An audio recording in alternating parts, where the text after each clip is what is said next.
Hey there, friends. I'm Pastor Jason from Alive Again Alliance Church, and this is our daily glimpse into the Bible as we journey through the Bible in 1 year.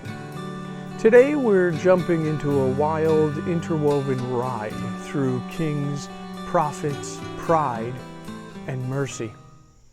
We're going to look at the stories of Amaziah, Jeroboam, Uzziah, and our reluctant buddy Jonah, the prophet who tried to ghost God.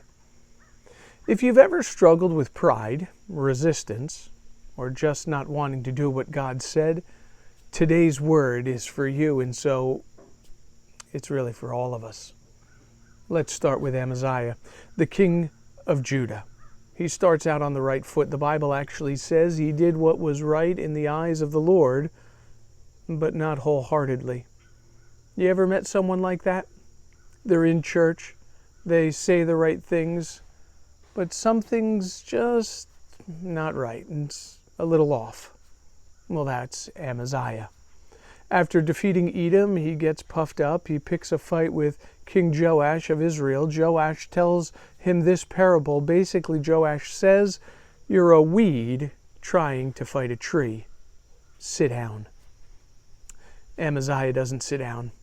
He charges ahead, he gets wrecked, and Jerusalem ends up with a busted wall, a looted temple, and a very humbling loss. Remember, pride makes you think you're stronger than you are. Humility reminds you where your strength really comes from. Now let's pivot to Jonah.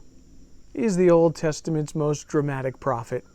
God tells him to go to Nineveh, the capital of Israel's enemies, and Jonah says, yeah, no thanks. He books it in the opposite direction. But God doesn't let him off the hook. God sends a storm, a fish, and eventually a second chance.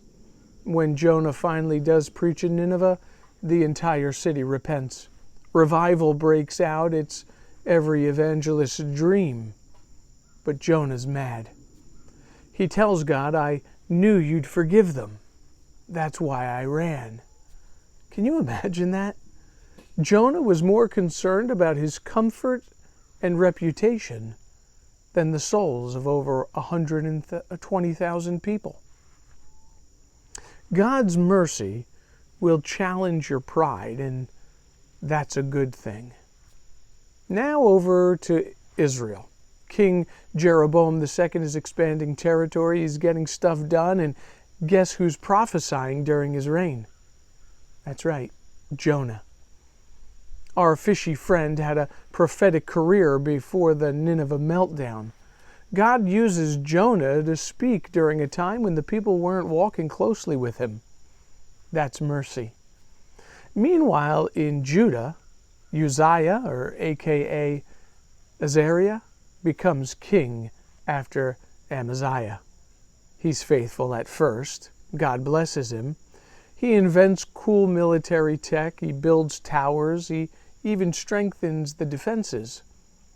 But success goes to his head. One day he walks into the temple and tries to act like a priest. Bad move.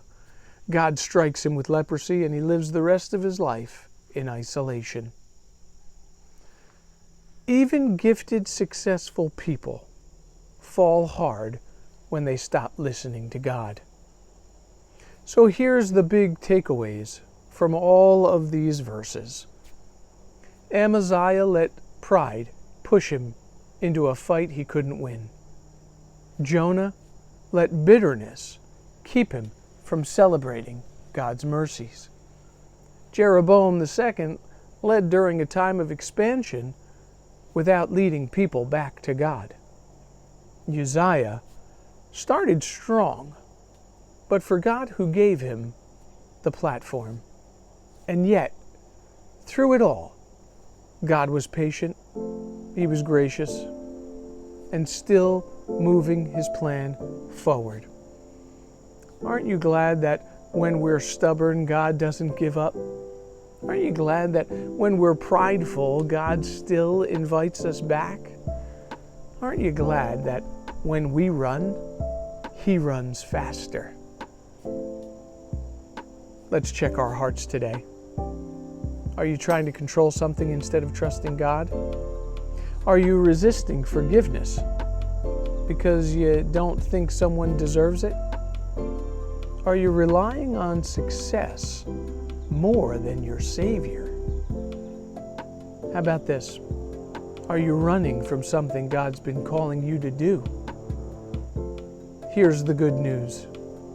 God gives grace to the humble. He's not looking for perfection.